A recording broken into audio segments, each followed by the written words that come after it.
Welcome to Chok Muay Chats, episode 35. Today, I'm here with Frankie D, the man of the hour again. Former owner of Diesel Gym in Australia, former trainer, former fighter out of Riddler's Gym, a man of many talents, and a man who's been coaching some of the finest business owners in Australia about how to run their gym successfully, but also a mindset coach in the world of Muay Thai and combat sports. Welcome back, sir. And of course, Thanks, if you mate. like Thanks this to be episode, on. make sure you subscribe and all that jazz. Sorry to cut you off, but welcome back. That's all right. That's all right. I was thanking you for providing such an amazing platform and really, like we're speaking off camera, building such an important piece in the world of Muay Thai. Absolutely. This is what it's all about. It's about giving people a voice to voice their ideas about the world of Muay Thai, the sport of Muay Thai, everything that drew us to this beautiful sport. But one of those things is about using our mind in the sport of Muay Thai. So let's get straight into it. How can fighters train their mind like they train their body? We delved into this a little bit last week when we were talking about mindset, but this was something that we wanted to cover this week was how fighters can actually train their mind like they train their body. Our sport is constantly pushing our bodies to the physical boundaries through cardio training and, of course, strength and conditioning now.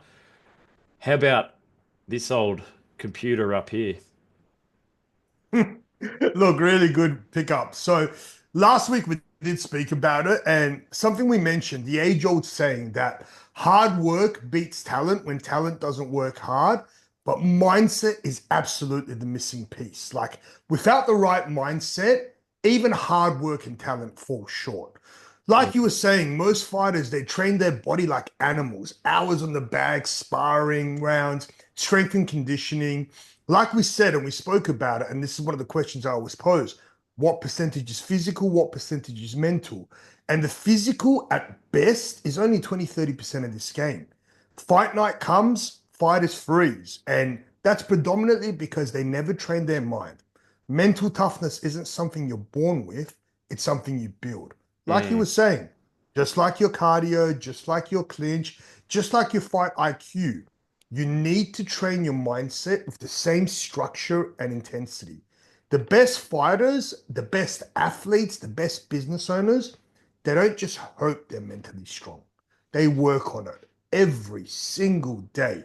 Now, every fighter is unique. That's why my seminars lay the foundations, but I also do a lot of one-on-ones. However, in general, there's three main things that we focus on. Their why is the crucial piece, like determining what your why is, and not just on the external, not the wins, not the trophies, not the, well, we don't really get much glamour and fame in Muay Thai, but not on the external, the internal. I personally love to instill that concept of creating the best version of yourself. Mm. Their why is what we really pull apart because that's the crucial piece to their discipline. You know, we jokingly said last week the David Goggins hate-based why. That's not something that provides longevity, passion, or love. What that simply does, it makes your hole that you've dug for yourself in life even deeper. Creating a heart-centered and a real passionate why we show up day to day is what allows these guys to show up and continue on the hard days. And like we spoke about last week, after their losses, your why needs to light up your soul. Now, this sounds like a lot of spiritual and emotional woo-woo, but you really need to dig deep on this because if you don't have that as the center, nothing else matters.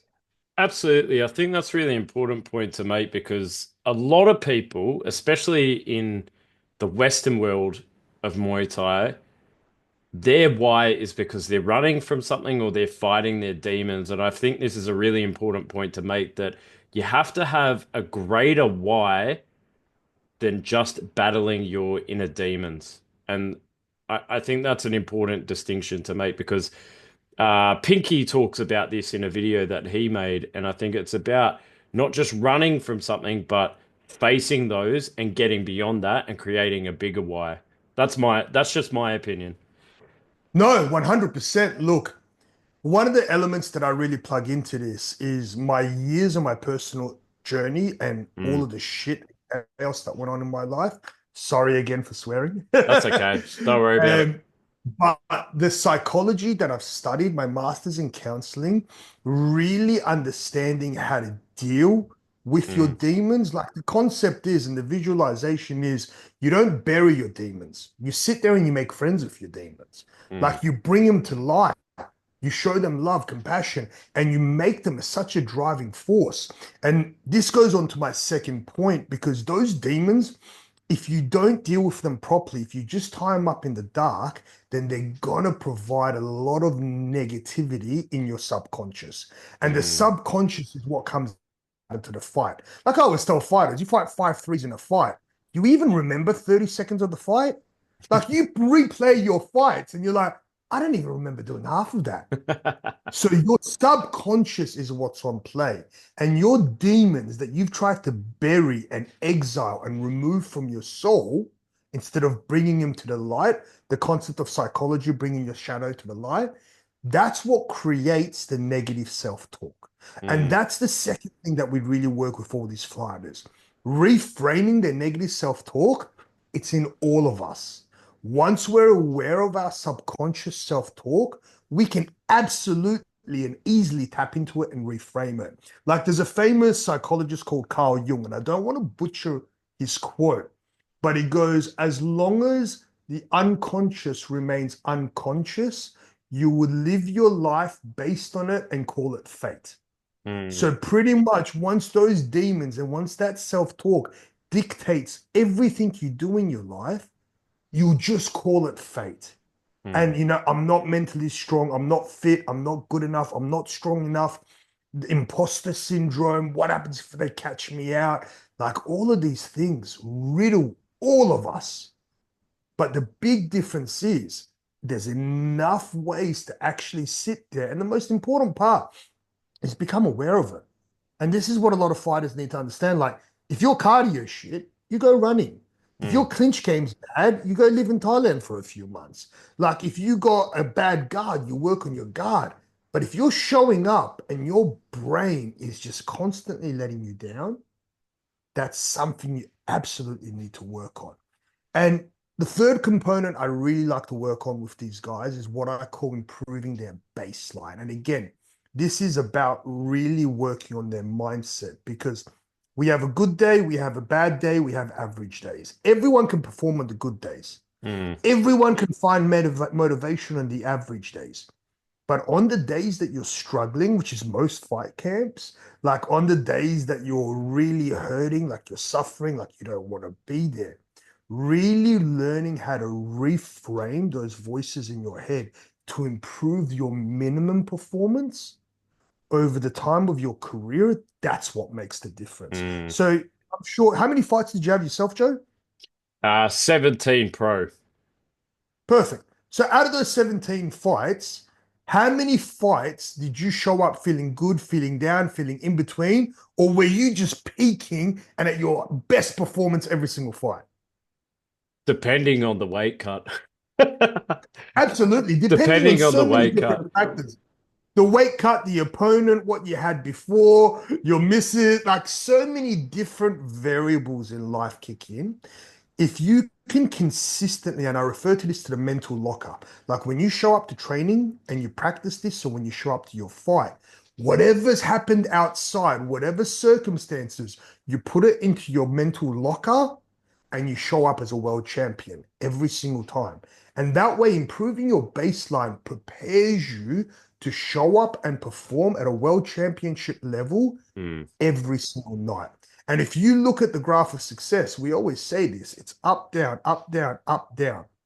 If you can increase your down just a little bit, the overall average becomes much higher at the end.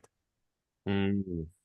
Yeah, it's interesting that, especially on fight night, like fight night is such a psychological battle when you're stepping in there, the nerves start to hit in. I mean, for me, the nerves would always hit me the night before. Like, when after the weigh-in was done, I couldn't sleep at all. And this is a very common thing that I found with having been in the corner with fighters. I'm like, how do you sleep? Didn't sleep at all. I was just thinking about the fight the whole time.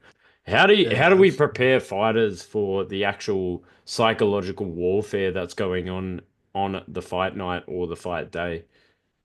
Yeah, look, this is what I love working with fighters. So, fight night isn't just about skill. It's about what's happening in your head when you Mm, step into that ring.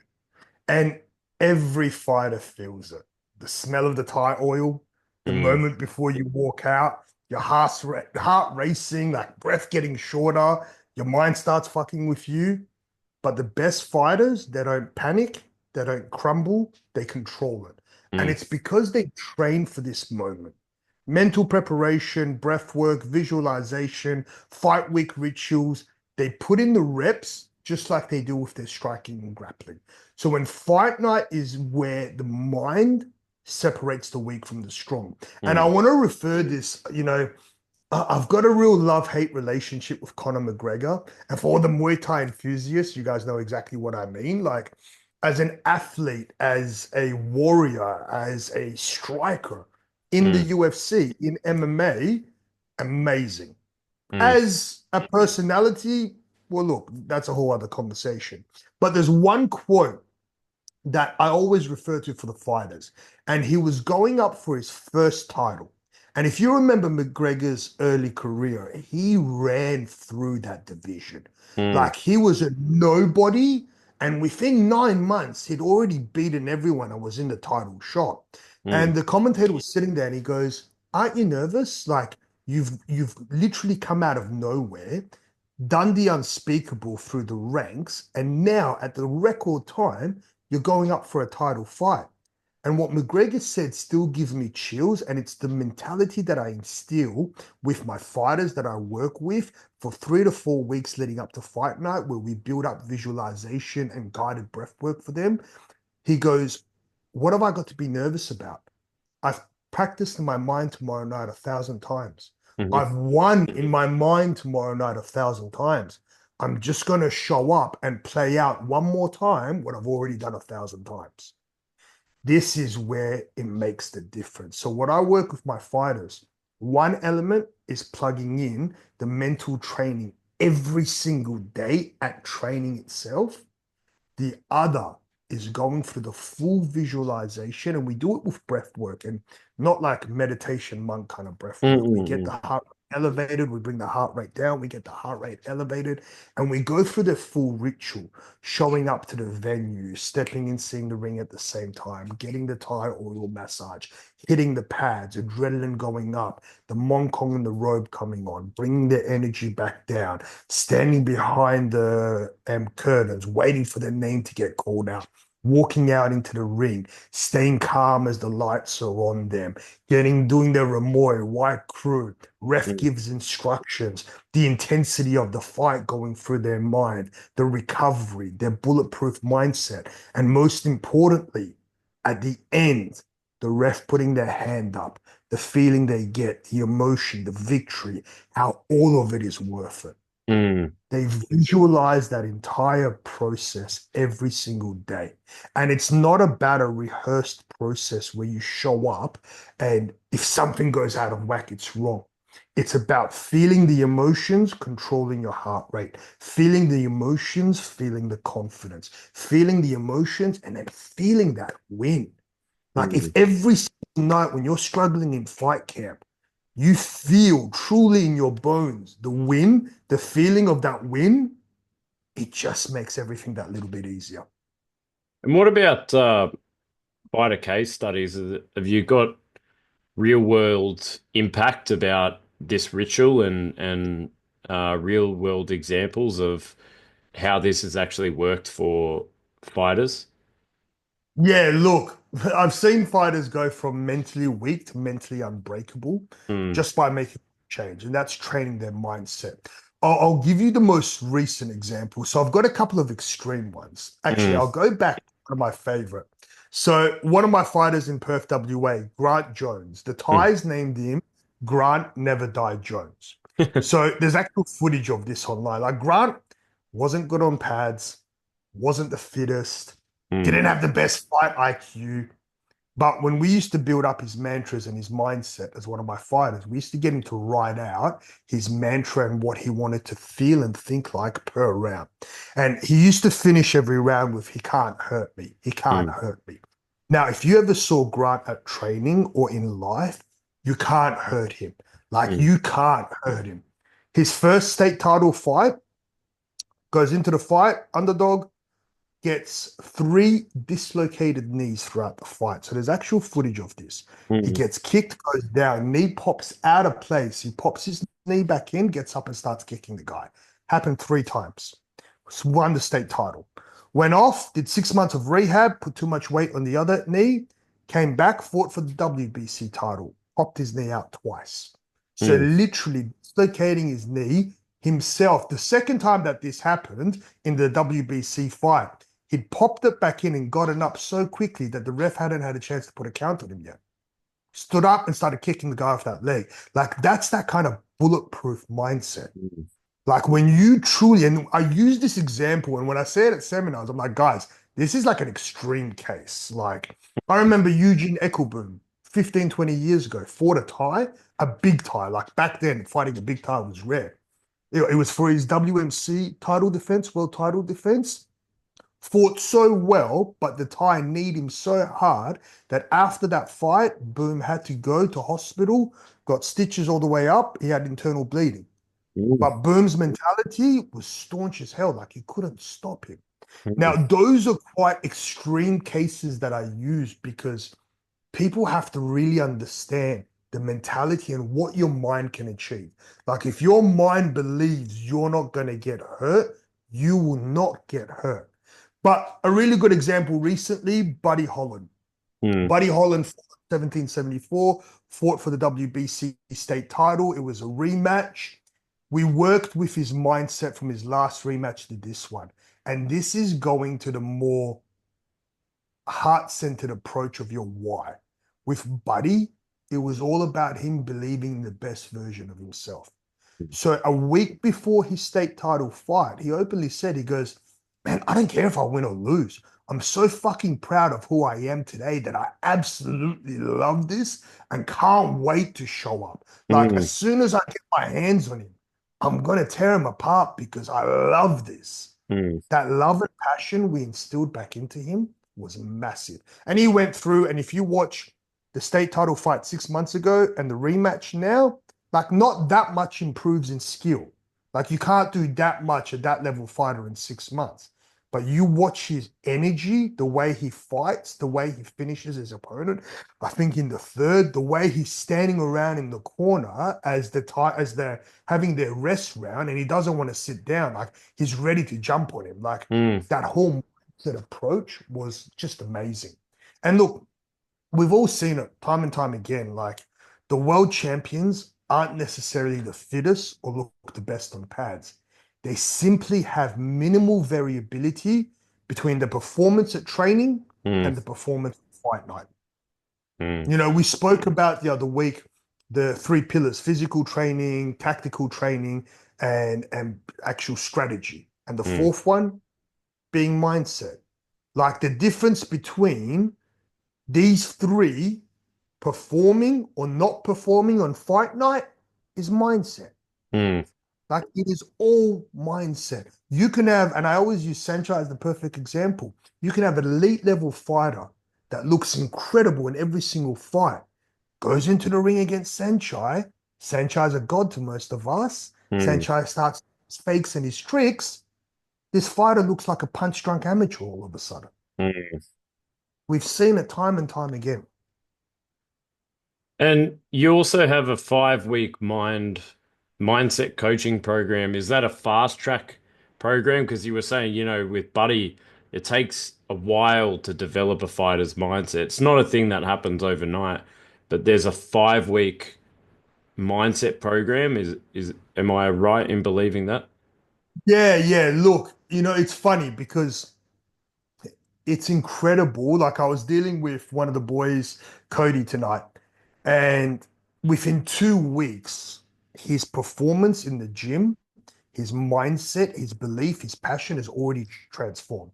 Mm, With Buddy, it only took us 4 weeks. mm, But the 5 week mindset program is the first thing that we usually plug in with the fighters. And I do it in fight camp. So mm, 5 or 6 weeks fight camp, we work on something specifically that's holding them back. And you know the saying, you know what you don't know, and you don't know what you don't know. mm, So like we work on the things that they know that they're struggling with. It might be flinching, it might be fatigue, it might be their drive, their why, whatever it might be. We isolate that single technique. And mm, that's a 5 week program we plug in. But all the guys that I work with after 5 weeks, they just plug it in ongoing because mm, nowadays, as a pro, strength and conditioning, nutritionist, all these things are part and parcel. And when people plug in mindset, like the incredible shift it makes in them, they just permanently plug in and continue on. mm. And sorry, just moving on. What about the future of mindset coaching in Muay Thai? Yeah, every gym teaches striking, grappling, conditioning, but who's teaching the fighters to master their mind? Mm, When you look at it, this is applied to all elite level competition. You listen to any motivational tape, it's all about their mind. Like mm, newsflash, the hard work all these guys talk about is built from their mindset. Their 4 a.m.s, the Mumbo mentality, the Jordan-like personalities, all these guys that have won championships across everything. We look at how hard they work, but they work that hard not because they're physically different to us, mm, but mentally they're amazing. And this is the biggest problem in combat sports. Like we train the body like warriors, but we don't train the mind. Fighters get nervous, they lose confidence, they gas out from adrenaline dumps because they never learn how to control their emotions. That's why I created the fight set mindset coaching seminars and coaching. It's like a full system for training the mental side of fighting that incorporates my 22 years in the sport as a fighter, coach, my own research and lived experience as a high achiever with a lot of wins and a lot of losses, and mm, now the education science to back it all. Because mental toughness isn't a mystery, it's a skill. And we're mm. making it a standard part of every fighter's preparation now. No more guessing, no more hoping you're mentally strong. It's time to train your mind like champions, which is something that I'm so passionate about plugging into the community. Yeah, I certainly think it's a thing that I could have benefited from in my own fight career, and especially a lot of guys around me at that time.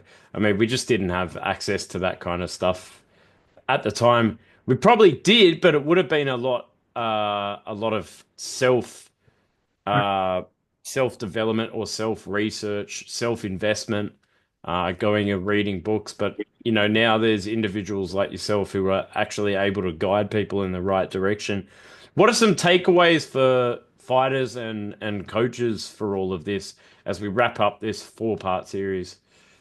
Yeah, of course. Look, every fighter wants an edge. You Mm, already know the secret and you can't deny it. It's mindset.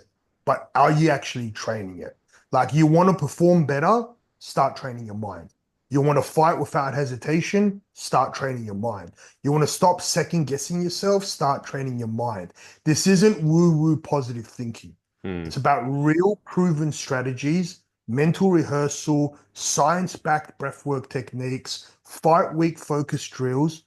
Every top level athlete is doing this. There's absolutely no reason why us as fighters won't. mm. Absolutely. Absolutely. Well, my friend, what about coaches though? What about coaches? What's some takeaways for coaches? Yeah, look, in regards to coaching the coaches or the coaches stepping in with the fighters. The coaching the coaches. Yeah, look, part of the reason why I went down the path of studying my master's in counseling Mm, was as much as I love the business side of consulting with these guys, myself and all these business owners, they don't need a consultant, they need a counselor. mm, Like the mental burden that happens within these industries, within business, is brutal. I mm, would say 98% 98%, and I'm being generous by saying 98, probably 100% of the business owners I work with are completely mentally cooked. Like I always say this, as a fighter, your coach plans your fight camp. Mm, So you have to start off doing your cardio, then you do your strength, then you get matched for a fight. It might be 6 weeks. You start building up the intensity. Week 3, week 2, you hit a peak. Then you taper. Then you do a nutrition-based weight cut. Then you have your fight night. Then you have a week or two off from training. Then you come back and you ease yourself into it, and you have this peak and drop the whole time. mm, Now, as a business owner, these guys are in fucking power phase for 10 years.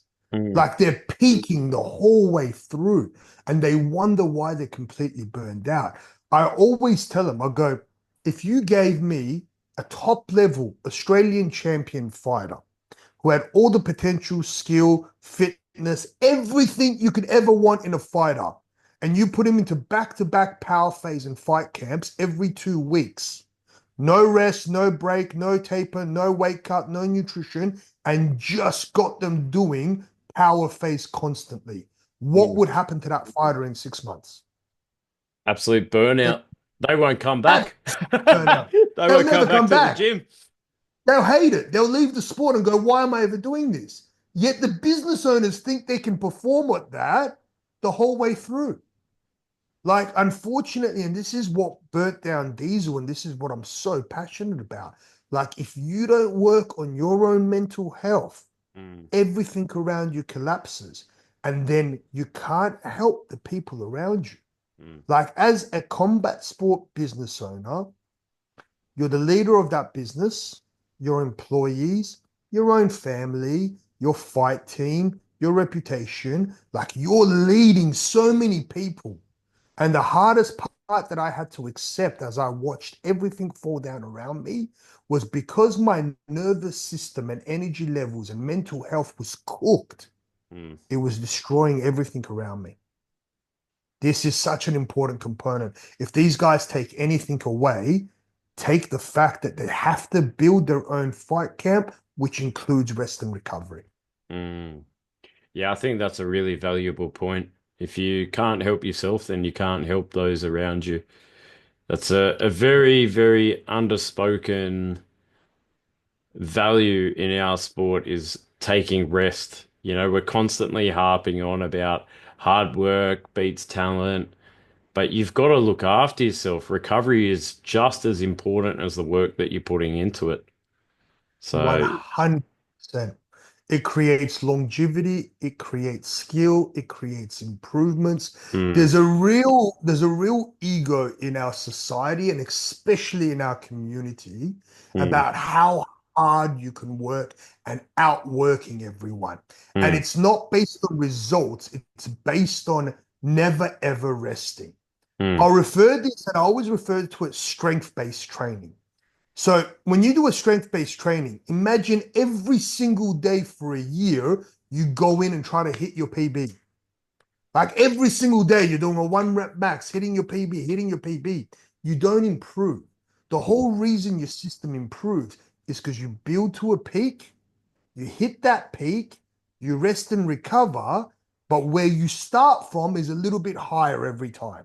mm, But if you're cooked and you're showing up average constantly, your actual performance isn't that high. You're not doing that well. A fighter that has 4 fights in a year with proper nutrition, rest, and recovery will always beat the fighter that's had 10 by the end of that year. mm. Like all things being equal, there's actual science and strategy to improve your performance. But when your ego is there going, nah, Goggins said 4 a.m., I'm fucking 4 a.m., like burn the boats, like that kind of crap. Like when you don't move your ego out of it, the actual concept of improving at the end significantly reduces. I think Jonathan Haggerty from One Championship is a really good example of that. You know, beating some ties who are constantly fighting every single Yep, month. And then yep. I think he's in professional career only had about 16 fights or something like that. Not nothing compared Yeah. to a lot of foreigners. I know he had a fairly active amateur career. However, now that he's turned professional, doing it the right way, taking time to develop, especially at that level, at that world championship level, in Mhm. front of the eyes of millions of people around the world, you have to really change up the fighting strategy, the training strategy, and take time to recover. Abs Absolutely. You look at this across all sports, across all fields. Like we're really in Muay Thai, we have this real tunnel vision mentality, mm, which prevents us from rapidly improving.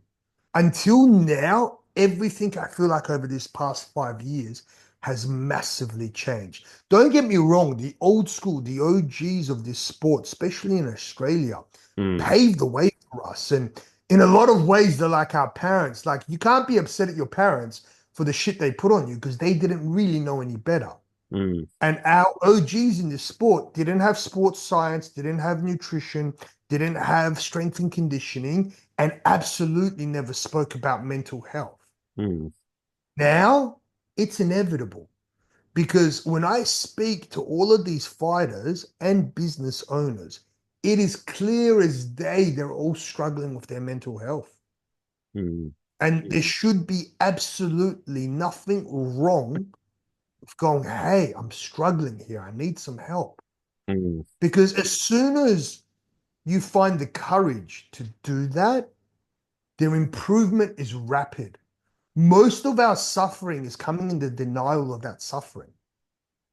Like mm, most of the problems we encompass as a society is because we refuse to admit that we're struggling and hurting.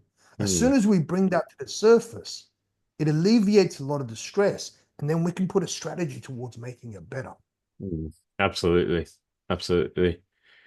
Well, on that note, we might wrap things up there because there's a lot to unpack over this four-part series. I mean, there's an absolute encyclopedia to get through in these four episodes of a lot of wealth of knowledge right here from Frankie D, a man of many talents, a man of many words. So make sure you go and check out Fight Business Coach on Instagram.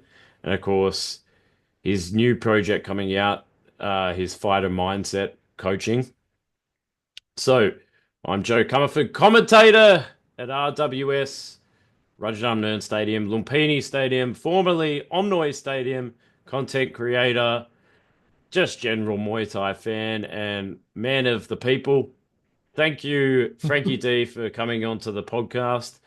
Thank you, brother. I will upload it as soon as possible on YouTube and Spotify. Make sure you subscribe and share amongst your friends for this four-part series with Frankie D, a legend of Australian Muay Thai.